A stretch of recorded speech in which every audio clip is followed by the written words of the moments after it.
عمل میں کوتاہی ہو تو بخشش کی امید ہے، اگر عقیدے میں کوتاہی ہوئی تو بخشش کی امید ہی نہیں ہے۔ اور ایک چیز کہتا ہے مجھ سے میرے رب نے بیعت کی، استغفر اللہ۔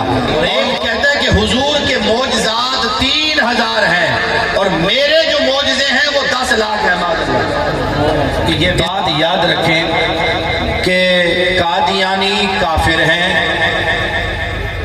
یہ دائرہ اسلام سے خارج ہیں، ان سے دوستی حرام، ان سے تعلق حرام، ان سے قربانیاں کرنا حرام، ان سے رشتہ داری کرنا حرام، نکاح حرام، کسی بھی اعتبار سے کسی بھی پہلو سے کوئی تعلق رکھنا بھی ان سے جائز نہیں ہے، کیونکہ یہ قادیانی یہ قرآن کے بھی دشمن ہیں، اسلام کے بھی دشمن ہیں اور ملک پاکستان کے آئین کے بھی دشمن ہیں۔ تو لہٰذا یاد رکھ لیں کہ چکوں میں پھیل رہے ہیں اور ہم سب کی ذمہ داری ہے کہ اپنے عقیدوں کو محفوظ رکھیں۔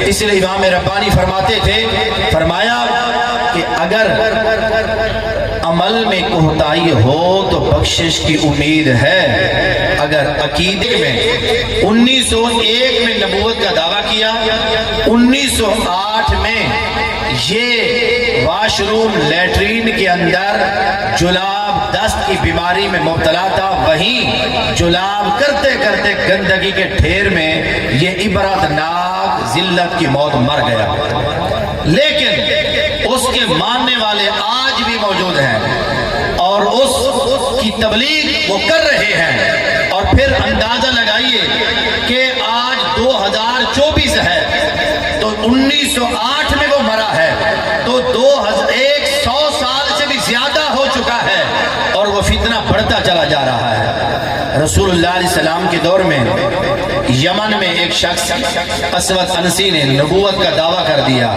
رسول اللہ علیہ السلام نے صحابہ سے فرمایا کہ اس کے شر سے لوگوں کو بچایا جائے اور اس کے شر کو ختم کیا جائے، تو حضور کے ایک صحابی حضرت فیروز نے اس کے محل میں داخل ہو کر اسے قتل کر دیا۔ جب یہ رات کے وقت قتل کیا، صبح کے وقت نبی پاک علیہ السلام نے صحابہ سے کہا کہ مبارک ہو کہ اللہ کے نیک بندے نے اسود انسی کذاب کو قتل کر دیا ہے۔ فازہ فیروز کامیاب ہو گیا۔ مسیلمہ کذاب نے بھی نبوت کا دعویٰ کر دیا۔ جنگ یمامہ ہوئی اور یاد رکھیں نبی پاک صلی اللہ علیہ وسلم کے مدنی دور میں جو 10 سالہ ہے، علماء فرماتے ہیں کہ کم و بیش غزوہ اور سرایہ کو ملا کر 74 جنگیں ہوئی ہیں اور ان 74 جنگوں میں صحابہ کرام جو شہید ہوئے ہیں وہ ان کی تعداد 259 ہے، 259 ہے۔ لیکن جنگ یمامہ وہ جنگ ہے جس میں 1200 صحابہ کرام نے شہادت کا جام نوش فرمایا ہے اور ان 1200 میں 700 صحابہ وہ تھے جو قاری قرآن اور حافظ قرآن تھے۔ اگر یہ مسئلہ کوئی معمولی ہوتا تو یہ جنگیں کیوں لڑی جاتی؟ اگر یہ مسئلہ اہم نہ ہوتا تو رسول اللہ صلی اللہ علیہ وسلم اسود انسی کے شر کو دور کرنے کے لیے صحابہ سے کیوں فرماتے؟ تو اس لیے لوگوں جاگ کے رہو، ہونا تو یہ چاہیے تھا کہ اس فتنے کو جڑ سے ختم کر دیا جاتا، لیکن ہماری حکومتیں، ہمارے حکمران وہ کمزور ہیں اس حوالے سے، لیکن ہماری ذمہ داری ہے کہ اس فتنے کو آگاہ رہیں ہم اس فتنے سے۔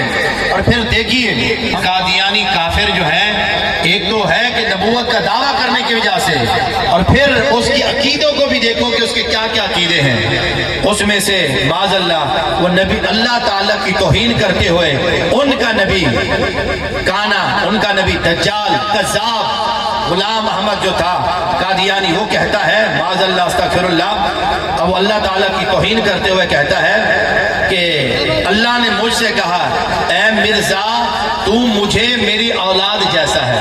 اللہ اکبر، استغفر اللہ، پڑھتے رہے استغفر اللہ۔ اور ایک جگہ کہتا ہے مجھ سے میرے رب نے بیعت کی، अस्तगफिरुल्लाह। और एक जगह पर उसकी किताबें मौजूद हैं, उसमें उसने लिखा है और उलमा ये बताते हैं। और इसने एक जगह लिखा मुझसे मेरे रब ने बैत की, और एक जगह वो लिखता है सच्चा खुदा वही है जिसने कादियान में अपना रसूल भेजा। और माज़अल्लाह देखिए उलमा मौजूद हैं, आपको मजीद बताएंगे। आज एक फितना और भी उठ गया और वो कहते हैं कि कुरान खुद पढ़ो। हम भी कहते हैं पढ़ो, समझो, लेकिन जो बात समझ ना आए उसे आकर उलमा से समझो। अगर खुद मतलब निकालोगे तो गुमराह हो जाओगे, खुद मतलब निकालोगे तो गुमराह हो जाओगे। अब देखें, अब लोगों को, बाज लोग कहते हैं जी कुरान पढ़ो हिदायत मिल जाती है, यकीनन हिदायत मिलती है। तो आप बताइए कादियानी कुरान पढ़ते हैं कि नहीं पढ़ते? लेकिन वो पढ़कर भी गुमराह भी हैं, पढ़कर काफिर भी हैं, इसलिए कि वो कुरान से अपने मतलब निकालते हैं। अगर कुरान कादियानों से पढ़ोगे तो फिर गुमराह हो जाओगे, काफिर हो जाओगे। अगर किसी आशिक रसूल से पढ़ोगे तो फिर हुजूर के गुलाम बन जाओगे। जाग के रहिए। और फिर देखिए उसने रसूलुल्लाह सल्लल्लाहु अलैहि वसल्लम की शान में भी कई गुस्ताखियां की हैं। वो कहते हैं माज़अल्लाह नबी पाक को कई इल्हाम समझ ना आए, नबी पाक से कई गलतियां हुई। और वो कहता है कि हुजूर के मोजज़ात 3000 हैं और मेरे जो मोजज़े हैं वो 10 लाख हैं माज़अल्लाह। इसलिए लोगों और भी बहुत सारी बातें हैं। और देखें ये कादियानी कहता है कि जो मुझे नबी ना माने वो भी काफिर है। और एक जगह तो उसने हद कर दिया कि कहते जो मुझे नबी ना माने वो कंजरों की औलाद, और आगे वो गलत अल्फाज इस्तेमाल करते हुए कहता है वो जहन्नमी है, दायरा इस्लाम से खारिज है। ये वो कादियानी कह रहे हैं, लेकिन वो लोगों को अपने करीब करने के लिए, शिकार करने के लिए अब मासूम बन के खड़े होते हैं। हम बड़े अच्छे हैं, हम तुम्हारे हमदर्द हैं। ये देखते हैं कि जहाँ गरीब लोग हों उनको पैसा भी देते हैं और उनको कारोबार कराने की कोशिश करते हैं, और फिर उन्हें अपने करीब इस तरह दौलत के लालच देकर करीब करते हैं। खुदारा खुदारा इस पैसे के चक्करों में ना आना, अपने ईमान का तहफ़्फ़ुज़ करना। ये जिंदगी मुख्तसर सी जिंदगी है, हुजूर से वफा करके मरना, इसी में हमारी फलाह है। अब देखिए हजरत पीर मेर अली शाह साहब रहमतुल्लाह ताला अलैह, आप मदीना शरीफ गए, इरादा था कि सारी जिंदगी यहाँ गुजारूंगा, लेकिन नबी पाक सल्लल्लाहु अलैहि वसल्लम ने ख्वाब में ज़ियारत कराई, जिसका खुलासा ये है हुजूर ने फरमाया जाओ वो मेरी अहादीस को तावीलात फासला की कैंची से कतर रहा है, जाओ उसकी तरदीद करो, उससे मुकाबला करो।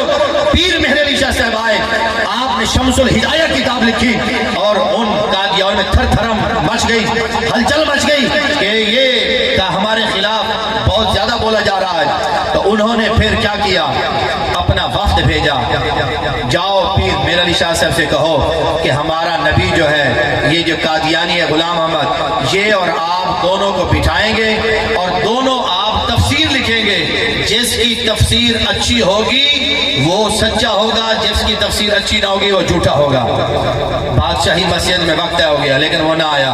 पीर मेर अली शाह साहब फरमाते हैं वो तो ये कहता था कि हम तफसीर लिखेंगे, उसे आओ वो आता सही, हम तफसीर की बात करता है, हम कलम कागज पे रख देते, जिसका कलम लिखना शुरू कर देता वो सच्चा, जिसका ना लिखता वो झूठा होता। वो भाग गया, ना आया। उसने कहा कि मुझे वही आ गई है कि तुम अगर गए तो तुम्हें कत्ल कर दिया जाएगा। तो वो वही भी अपने ऊपर उतार लेता अपनी मर्जी के मुताबिक, वही भी अपनी मर्जी के मुताबिक उतार लेता था।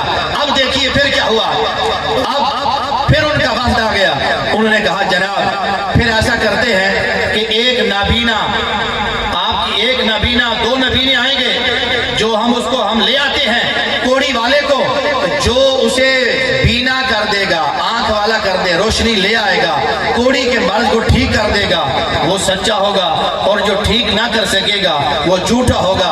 पीर मेर अली शाह साहब हाजत में आए, फरमाया जाओ ये भी करना